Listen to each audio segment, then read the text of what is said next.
खबरों का रुख करते हैं। विकसित भारत के लिए विरासत और विकास दोनों ही महत्वपूर्ण है, ये प्रधानमंत्री नरेंद्र मोदी ने कहा और इस खबर को तरजीह दी है दैनिक जागरण ने। और दैनिक जागरण में इस खबर को आप देख पाएंगे। और साथ ही हम आपको ये भी बता दें कि कैसे मुख्यमंत्री परिषद की जब बैठक हुई तो इस दौरान प्रधानमंत्री नरेंद्र मोदी ने सभी से बात करते हुए कहा कि केंद्र सरकार और राज्यों के बीच में समन्वय स्थापित करने और मजबूत प्रयासों से विकसित भारत के लक्ष्य को पूरा किया जाएगा। देखिए, भारतीय जनता पार्टी के नेता विनय सहस्त्रबुद्धे के अनुसार पीएम मोदी ने कहा कि विकसित भारत के विचार के पीछे विकासशील विरासत और विकास की विरासत के निर्माण का एक विशेष स्थान है। तस्वीर जरा आप देखिए, इस खबर को मैं आप तक पहुंचा रही हूं, जरा इसके बारे में और जानकारी और जुटा लेते हैं। विकसित भारत के लिए विरासत और विकास दोनों महत्वपूर्ण है, यानी कि आप विकास तो चाहते ही चाहते, लेकिन अपनी विरासत को पैरेलल आपको लेके चलना पड़ेगा, तब आप उस लक्ष्य को भेद पाएंगे, उस लक्ष्य तक पहुंच पाएंगे। तो प्रधानमंत्री नरेंद्र मोदी ने विकसित भारत के निर्माण के लिए विकास के साथ साथ विरासत को भी महत्वपूर्ण बता दिया। भाजपा शासित राज्यों के मुख्यमंत्रियों, उप मुख्यमंत्रियों के सम्मेलन को संबोधित करते हुए पीएम ने साफ किया कि हमें विरासत के विकास के साथ ही विरासत को भी तैयार करना होगा। बैठक में भाजपा शासित राज्यों में चल रही सफल योजनाओं, कार्यक्रमों का विशेष उल्लेख किया गया ताकि दूसरे राज्य भी इससे यहाँ पर लागू कर सके, इससे प्रेरणा ले सके। भाजपा शासित राज्यों के मुख्यमंत्री, उप मुख्यमंत्रियों की ये 2 दिवसीय बैठक थी जो कि समाप्त हो गई है, जिसमें गृह मंत्री, रक्षा मंत्री समेत भाजपा शासित राज्यों के 13 मुख्यमंत्रियों व 15 उप मुख्यमंत्री मौजूद रहे।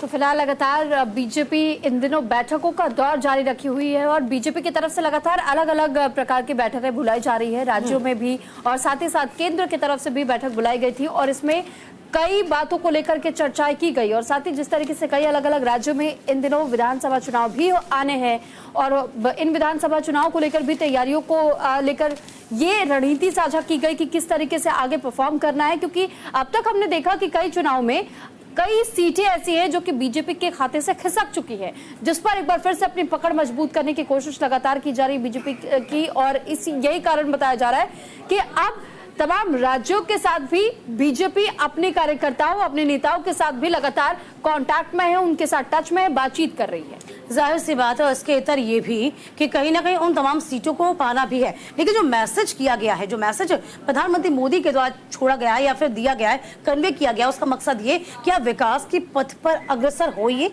लेकिन अपनी विरासत को लेकर आगे बढ़िए। चलिए आगे बढ़ेंगे। मन की बात में पीएम मोदी ने किया खादी का जिक्र, कहा कारोबार पहली बार 1.5 लाख करोड़ के पार हुआ। अमर उजाला ने इस खबर को जगा दी। पीएम नरेंद्र मोदी ने राष्ट्रपति के नाम अपने संबोधन में देश में उभर रही खादी स्टार्टअप्स के साथ साथ देश भर के फैले भारत के विविध हथकरघा उद्योग की सराहना की। पीएम मोदी ने राष्ट्र के नाम अपने नवीनतम रेडियो संबोधन मन की बात में अन्य बातों के अलावा सरकार के नशा पुनर्वास पोर्टल मानस की भी चर्चा की।